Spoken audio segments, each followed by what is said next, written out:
good morning, everyone. And I just want to first thank you guys for coming out and finding the conference and being here to kind of listen to what we hope to be an exciting story of how Coke has kind of transitioned one of its big programs over the last 2 years. And you guys have probably heard of the term customer journey multiple times in the last 4 days. I'm just going to try to pivot here a little bit and say this is really more of an IBM customer journey. I had the opportunity to begin working with Clara maybe 2 years ago, back when this first story just started its pace down the path. And we'll give the highlights of what they've accomplished in really transitioning from working to promote one brand to promoting multiple brands. So a little bit about myself.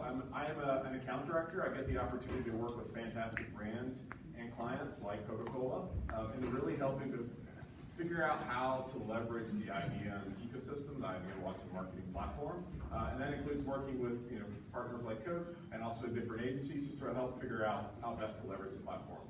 And Clara, thanks again for taking your time over not only today but the past 3 months or so and putting this together. And looking forward to hearing the story today. Great. Thank you guys all for coming today. I'm Clara. I'm the Senior Manager on the Digital Platforms and Innovation team at Coca-Cola, working on the North America division.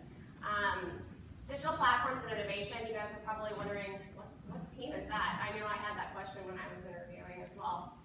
Our team is actually a really interesting hybrid team combining a lot of different disciplines, from e-commerce to digital marketing to traditional CRM, as well as working together to create marketing, innovation, technology. All of these disciplines kind of culminate together to form our team so that we are able to enable our brands to create digital consumer engagement programs, platforms, and promotions on behalf of all of our brands as well as our customers, customers being people who sell or serve Coca-Cola products. I'm not done talking about myself yet. I've actually been at the company, don't worry, we'll get to your turn again soon. I've actually been at the company for 2.5 years, but I come from a really rich background in CRM and loyalty, and that's really what I bring to the DP&I team is the foundational infrastructure and strategy of how we do direct-to-consumer engagement on behalf of our brands. My fun fact, well, this is the one Keith picked out, but I think that I have a little bit of a more exciting fun fact, and perhaps even the pinnacle of my career. When I was in the 5th grade, for 2 weeks, I was first chair of the flute section. So that's just a little bit about me and my bio. All right, Keith, please. Okay, a little bit about the story today is hearing the transition. You guys might remember the My Coke Rewards program. So 2 years ago, worked in transitioning My Coke Rewards to a completely different consumer experience. We'll talk more about Sip and Scan and how the platform has evolved to what you see today in the marketplace. And then we'll also leave time for what's next, what's coming literally in the weeks and months ahead. So looking forward to hearing this exciting story. I want to pass it back off to Clara. It's about her story. Awesome. All right, let's go ahead and flip it to the next slide. So 133. Does anyone know what 133 is? No, Melissa, it's not how old Keith is. 133. 133 years ago, Dr. John Pemberton poured the first glass of Coca-Cola in Atlanta, Georgia. His mission, his vision, was to refresh the world, creating moments of optimism, happiness, while driving value and making a difference in the world. 26. Anyone know what 26 is? Guys, it's not my age, stop it. A lot has changed since 1886 when Dr. John Pemberton poured the first glass of Coca-Cola. We moved from one brand, Coke trademark, to 26 brands across our North America portfolio. Our relationship with our consumers has grown. It has evolved. We are now a total beverages for life organization spanning multiple beverage categories and occasions, from hydration to active hydration, to sparkling, to stills, to juices and teas. Our relationship with our customer has evolved into a long-term relationship where they can pick us throughout the course of their their day.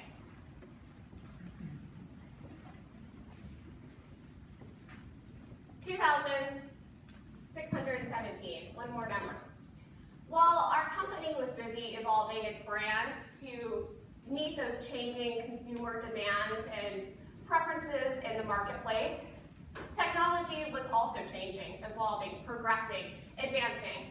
2,617 is, according to a recent D-Scout study, the average number of times a day a consumer looks at their smartphone. Keep it away. Probably 200 is still doing right now. Yeah, definitely.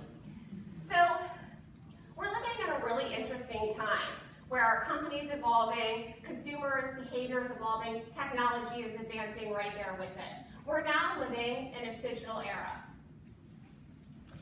The line between virtual and digital is now no longer just blurred, it's completely non-existent. And this opportunity is immeasurable for us at the Coca-Cola company when it comes to marketing.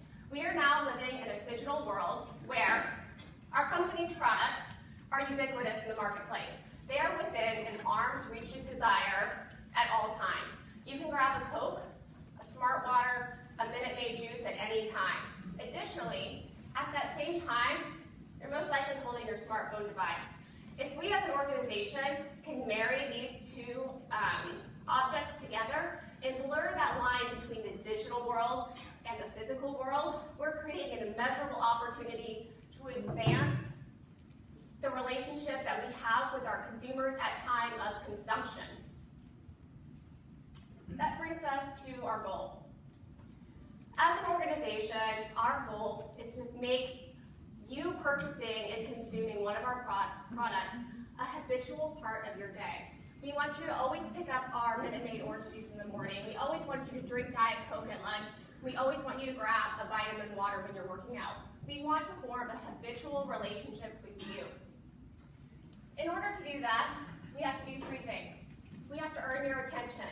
We have to continue to connect to you and your life in a relevant, meaningful, personalized way. And we need to continue to be a trusted brand that you are guaranteed refreshment from. All right, so I've been talking about a lot of different things. I've been talking about how consumers have changed, how our company has evolved to meet those consumer motivations and changing behaviors. I talked about how technology has advanced and about how we have this new opportunity to combine these changing things. And our goal of creating that habitual relationship with you and all these factors in mind. So that brings us to 2 years ago. Well, about 2.5, which is when I started at the company. With all of these things in mind, we really had to assess or even reassess how we were engaging consumers directly. Were we meeting all of their needs with our current loyalty direct consumer relationship that we had through My Coke Rewards? We can stay on this one for a while. So let me tell you a little bit about the world's largest CPG loyalty program, MCR, as we call it.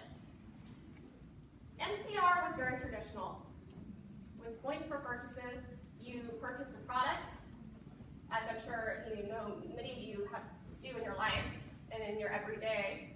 And there's a cap, and under that cap is a code. It's 14 digits. And you would go to mcr.com, and you would manually type in 14 digits for 1 point. Crazy. And you would take that point, and you would start to build up your points balance, right? You have this piggy bank of points, and 6 months later, after drinking our beverages for almost a year or half a year, you finally have enough points to redeem them for something in our reward catalog. So, like I said, very traditional. One way to engage with us through 14-digit code entry on a website that was very much desktop focused for interaction, and it was led with the Coca-Cola trademark look and feel. I mean, the program had Coke literally in the name. So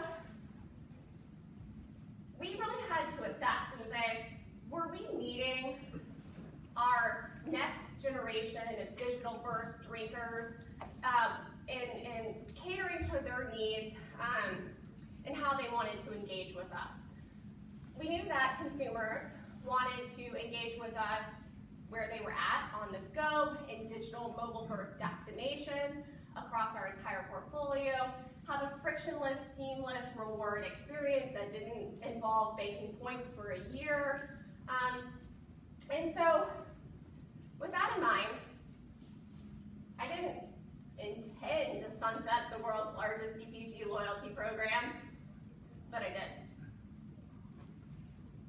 We took what we knew about what consumers wanted for engagement in this digital-first environment and the opportunities we had as an organization to do cross-portfolio consumer engagement. And we reimagined what direct-to-consumer engagement could look like. We changed the name, we sunset the program, and we launched multiple digital platforms of engagement. The first example are our brand.com websites.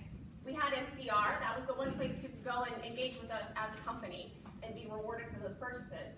So if you were a Sprite drinker, did it really make sense to send you to My Coke Rewards, that was a Coke branded site of engagement? Or did it make more sense for you to go to Sprite.com and be able to engage with that brand directly with those brands' promotions, but also still giving us the opportunity to drive cross-portfolio consumption? So we launched these brand.com websites, and if you click through, we also launched other digital platforms of engagement that were mobile-first in nature. The Coca-Cola Company app. This is really based on the premise that our consumers are now on the go and interacting digitally when they're on the go. And we want it to be at those permissible occasions where you're consuming a Coca-Cola product. So maybe you're at the movies and you get a fountain drink. Maybe you're at a sporting event and you get a Mellow Yellow. Maybe you're at a theme park like Six Flags and you get a water. We wanted to be, hold on, back up. Come on. I'm just kidding, he made these slides, so. We wanted to be where you were already at and where at the time you were consuming our products. So using our app, if you drive into your favorite FSOP location, sorry, Coke Speed, food service on-premise location, like a McDonald's, like a Sonic, you break the geofence, you have our app, boom, we can give you a free fountain drink at your visit. That's actually a promotion we recently did with Sonic. If you're at Six Flags this summer, which I will be, you'll be able to purchase a concession cup and scan our icon on cup and be rewarded right there in the park. So that's a couple examples of how we're using the app to drive those on-the-go rewarding experiences around product consumption. Additionally, Coca-Cola has one of the largest networks of customers, not consumers. Consumers are people who drink our beverages. Customers are people who pour Coca-Cola or sell it. We have this huge mammoth network of customers. And we wanted the ability to fish where the fish were already at. We wanted the ability to work with our customers and provide rewarding experiences where their customers were already at. So we created an SDK that can go into our customers' apps. So if you're at Chick-fil-A, you have the Chick-fil-A app. If you're at McDonald's or Dunkin' Donuts or at the AMC theaters, we could integrate our SDK scanning capability to allow you to scan icons on product packaging or our customers' concession cups, fountain drinks, etc., and be rewarded right then and there. Okay, now I'm ready. So this is just a few examples of digital platforms of engagement that we stood up in the last few years. One of the most exciting examples is something that I worked on called Sip and Scan. It's these icons on packaging. This is truly blurring the line between physical and digital. Using your smartphone device, you can scan the icon on packaging and be rewarded with a relevant, personalized digital experience at time of consumption, creating increased value for you, deepening your brand relationship while you're interacting and consuming the brand itself. And it's inherently personal in nature because it's on your mobile device. And our data abilities to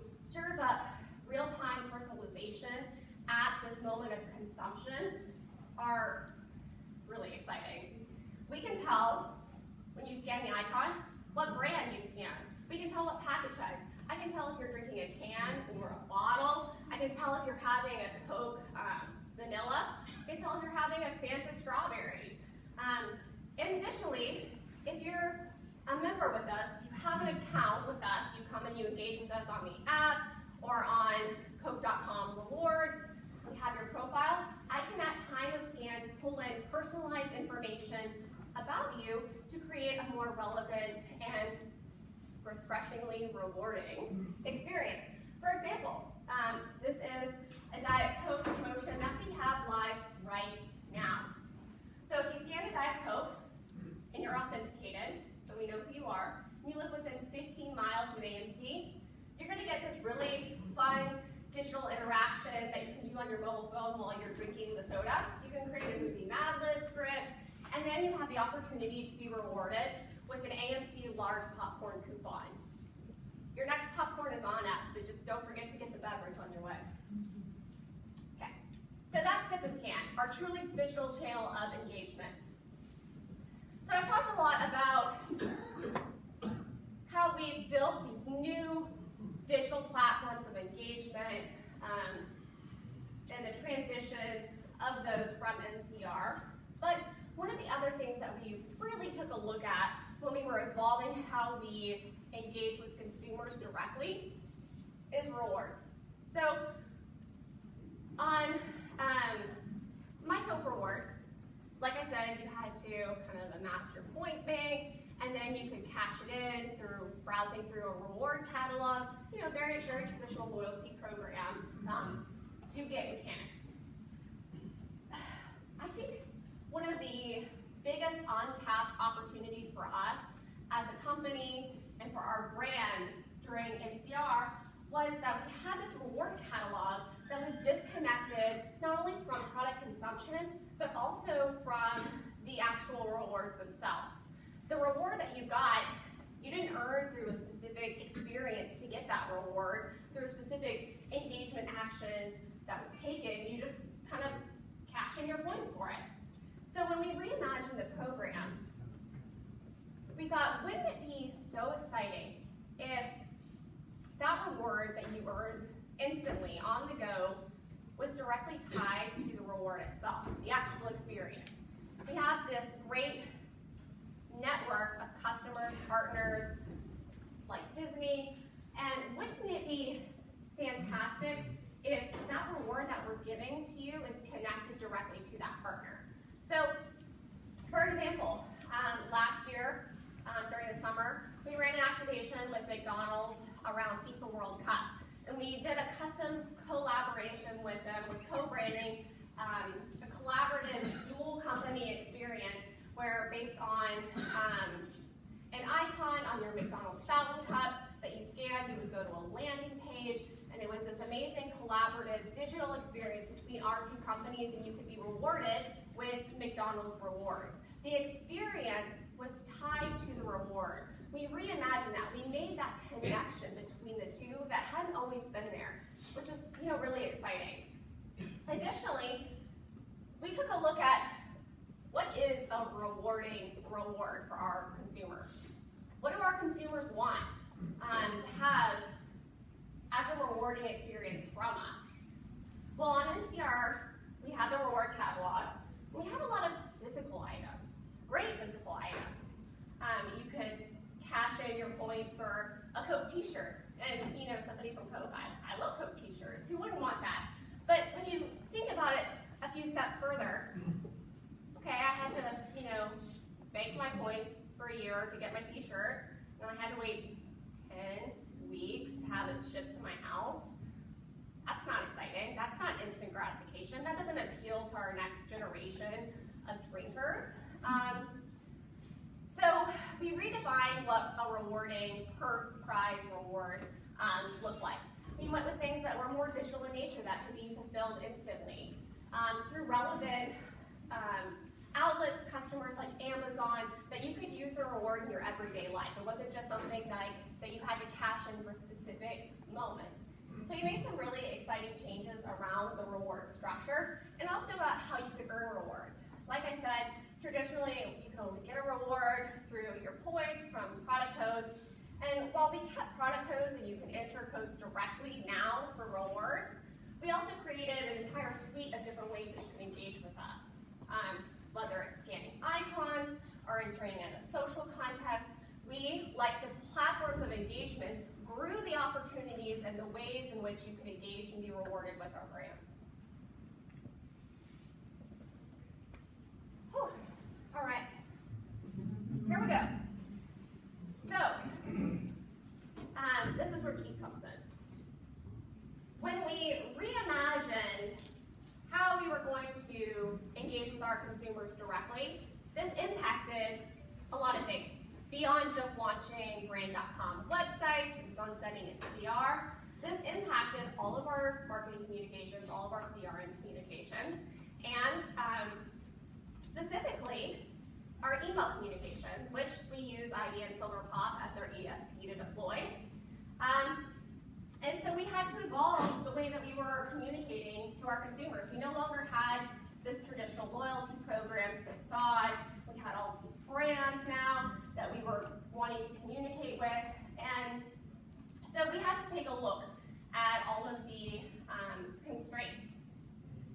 Let's do a quick time check. So there was a couple things. We wanted to build a direct relationship with the fans of those brands. So if you drink Barks, you should be able to get emails from Barks directly and not from My Coke Rewards. We wanted to also drive cross-portfolio consumption. So we knew as an organization that we wanted you to be able to hear from Barks, but we also wanted to tell you about our other amazing brands that you should be consuming. Additionally, we have 26 brands. That's a lot of bandwidth and resources to support 26 different email programs. And do our brands, which are awesome, have enough content to keep a subscriber active during the course of the year? We have amazing brands that run milestone promotions, brand killer programs throughout the year, but they're sprinkled throughout, and in between this big consumer moments, do we have enough content to keep them engaged? So with these kind of challenges in mind, we created a strategic approach for how we were going to communicate to people in this new world of engagement. So what we did was we created a template working with Silverpop that had elements of brand and portfolio communication nods. So the hero image, for example, if you sign up on Coke.com, is a Coke image. It has the Coke logo. It has a Coke primary CTA button, and that one is for Fuse. So we have these core elements, body copy, headline, subject line, where we're driving through the brand-specific essence and creative. But then we have these nods to the portfolio with using the Coca-Cola company logo in the header and the brand bar of all of our brands in the footer, as well as the front name being Coca-Cola brands. So we did this kind of hybrid approach to communicating to members about the new ways you can engage with us. Keep it for a clip. These are just a lot of examples of how it was executed across the portfolio. And then what we did, because we knew we didn't have the resources or the bandwidth to always communicate to you from yellow to yellow, for example, and like I said, we wanted to do cross-portfolio, we kind of guided you into a cross-portfolio experience. Starting with the brand-led welcome email, we transitioned into a welcome series.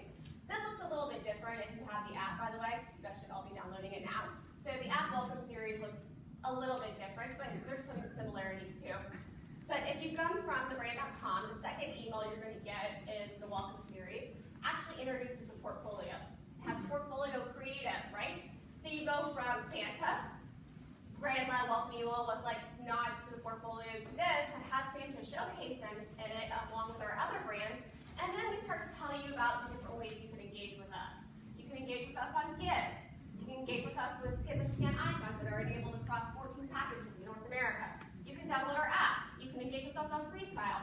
Also, if you guys have the Freestyle app, that's going to be integrated into the Coca-Cola app, so even more reason to download.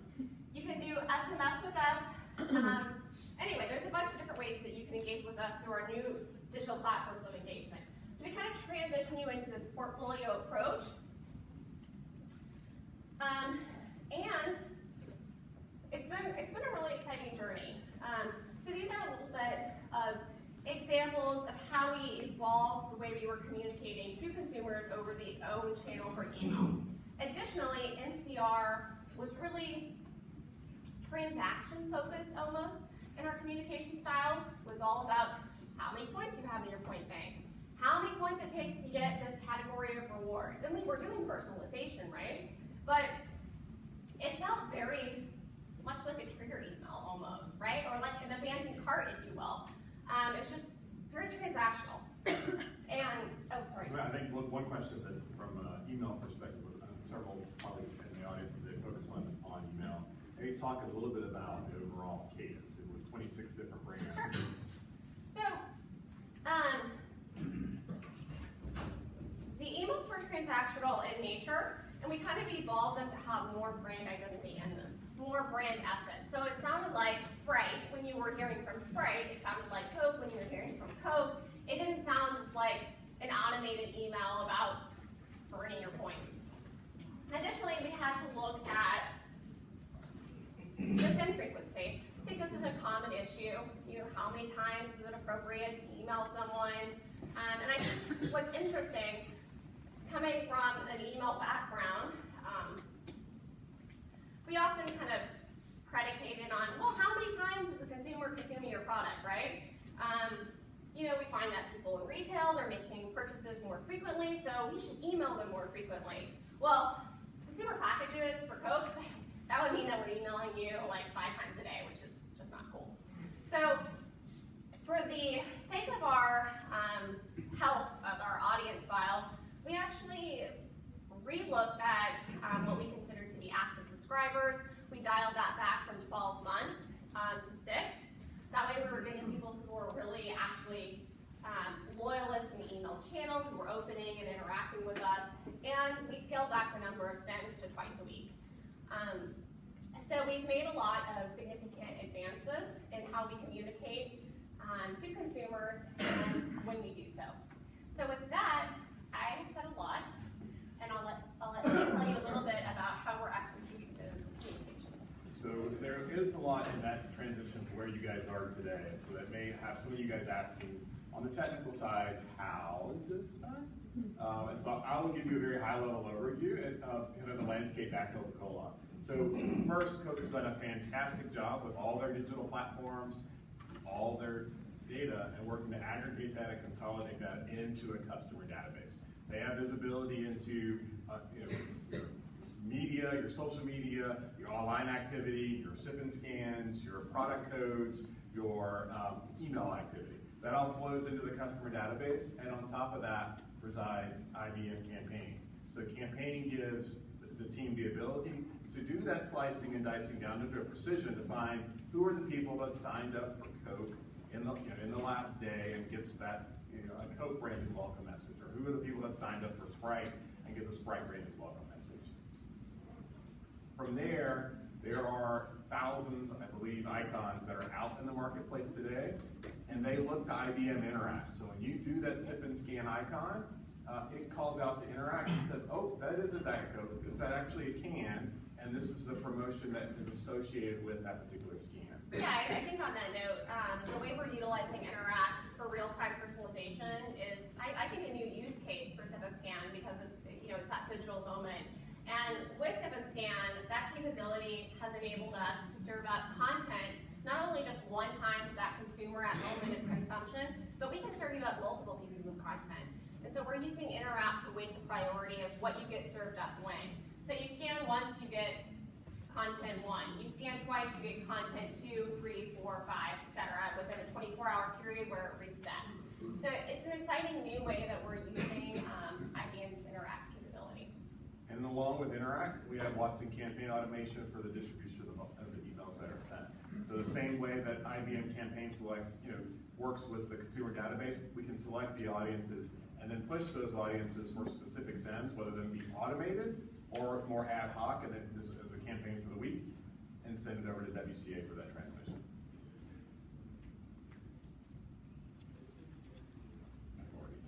So may leave you asking to that all the accomplishments to date, what's on the horizon? Yeah, so we're doing a lot of really exciting stuff. Specifically for email, which is our kind of case study focus for today, we have some really neat things coming out. We're continuing to push the boundaries of what a rewarding digital experience with our company looks like. We're heavily investing into AR pilots. We actually have one on the app right now. If you go and scan a System Scan icon, you can play our Cube Popper game, which is augmented reality. And we're continuing to test these AR experiences out not only in the app and mobile web, but also in our email channel. We're working very closely with Movable Ink to execute AR emails as part of their new AR email beta pilot group. So you'll start to see these probably in March from us. You want to click through. Also coming up soon is our weather test with IBM. We've recently started to integrate with weather capability through using IBM as well as Movable Ink at time of open. Some use case examples that we're executing this for is driving product consumption based on weather at time of open. So if it's raining, we're going to serve you up a recommendation of a beverage you should be enjoying based on the weather. We're also serving you up engagement options. If it's snowing outside and freezing or icy, heck, it's the perfect time to go to it's the perfect time to go to the movies. And if you do this promotion with us, we can give you not only a free fountain drink, a free large popcorn, and a free movie ticket. It's the perfect time to do it. So these are a few use case examples of where we're going to start leveraging weather in the email space. We're also looking to integrate it into the app and the brand.com as well. Marketing automation, one of those buzzwords. I think what's really interesting about moving to Coca-Cola is that we're running all of these consumer engagement promotions, programs, activations, whatever you want to call them. And we have this opportunity to use behavioral site triggers in a way that hasn't been done necessarily in the day-to-day. We know that retailers are using behavioral triggers. They've been doing it for years, an abandoned cart, for example. But what if you use a behavioral trigger, such as the one on the end, for our Target promotion? Right now we have a gift card promotion with Target up on Coke.com rewards page. You guys should go check it out. Where you can get a Target gift card. And we know that people are going and browsing our page weekly, but maybe they don't actually participate in it. Well, I want to serve you up an email saying, hey, saw you window shopping. I know you. I know you love Target. Go and enter in our Target activation to get a gift card. When we did this use case just last week for the Target gift card, and actually we saw a huge open rate, a 70% open rate for that browse ban. So. Yeah, it's really interesting, and that behavioral example is based on an action you didn't take. We're also implementing behavioral triggers based on actions you did take. For example, some of the ways you can be rewarded with us require progressive passcode entries. So the Shutterfly phone case example, right now if you go to our Coke.com offers page or in the app, you can get a free Shutterfly phone case on us by entering in 12 cap codes. So sometimes you have to take multiple actions in order to be rewarded. Let's say you entered in 8 of them. We want to remind you to go and complete your code entry so you can get your reward before the promotion's over. So that's another example of a behavioral trigger we're doing. One of the projects that are on our list for this year is, with all the interactions, specifically first in the email channel, what can we learn from each one of those interactions? So with the email there on the left, there's this one CTA, so great, they click the email, but if we look a level deeper, there's an opportunity for us to learn more about possible preferences from that consumer. One, we know that particular email is really about red Coca-Cola, the Coca-Cola brand. 2, this engagement is about sports, but it's even further, it's about football. And 3rd, it's a sweepstakes. As Clara mentioned, there's all sorts of different rewards. Some of those are sweepstakes, some of those are instant giveaways. We learned this click might show a preference in sweepstakes. Another example on the right, that particular promotion is branded with Fanta. It happens to be a Halloween promotion, happens to be featuring Moody content, and this is more of an instant reward. So how can we take, one, the effort to put forth the the metadata that goes with each one of those interactions, and do that in a way for us to aggregate that across the email channel, and then two, do some data modeling to see how we can apply those implied preferences to further email communications and eventually online and other channels as well. Yep. And we're getting the sign right on time. Yes. All right. It's like we practiced. Any questions? Go for it. Yeah, I've got a few questions, but first of all, maybe we'll start with, what version of Campaign are you on? It's 10.1. Okay. And is Campaigns integrated with WCA? Yes. And do you send your emails out through Campaign or WCA? The audience is selected in Campaign, but they go out through WCA. Okay. So I can. Good. Yeah. What sort of volume do you have? Because you got folks coming and scanning their caps all the time. Like, what sort of volume is going through the system? Yep. So we have a little over 2 million active email subscribers. It just really depends on what channel of engagement you're coming to engage with us. But for email specifically, that's what our active subscriber amount is. How are you measuring the KPIs between all the investment you're doing on this versus the return for the sales? That's a really great question. I think what's been so fascinating for me coming to work for the Coca-Cola company is that we sell our brands everywhere, but tracking down the revenue for how you engage with us digitally through purchases made through our customers is quite challenging, right? So we know that you're having, oh, good call, Pete. Right. This is from me walking in here with my backpack. This is fresh. Cheers, buddy. Okay. So, I'm sorry. What was the question? How we do incrementality on the basis of digital engagement. Okay. So, like I was saying, you come to our site or you have the app. You do a digital engagement with us. What does that equate to an incremental profit, right? Are you buying more Coca-Cola products because you're coming to our site and engaging with us and we're giving you rewarding experiences? And how do we track that? Glad you asked. So, like I said, it's challenging because we sell our brand through customers, right? We have customers all over the world. We have a huge customer network. We do sell our brands directly as well on Coke.com, our other beverage sites. You guys should check it out, beverages.coke.com. But what we do, and I'm kind of teetering the line of how much I'm allowing you guys to see behind the curtain, is we partner with an incrementality provider, and we do a study based on one of our customers.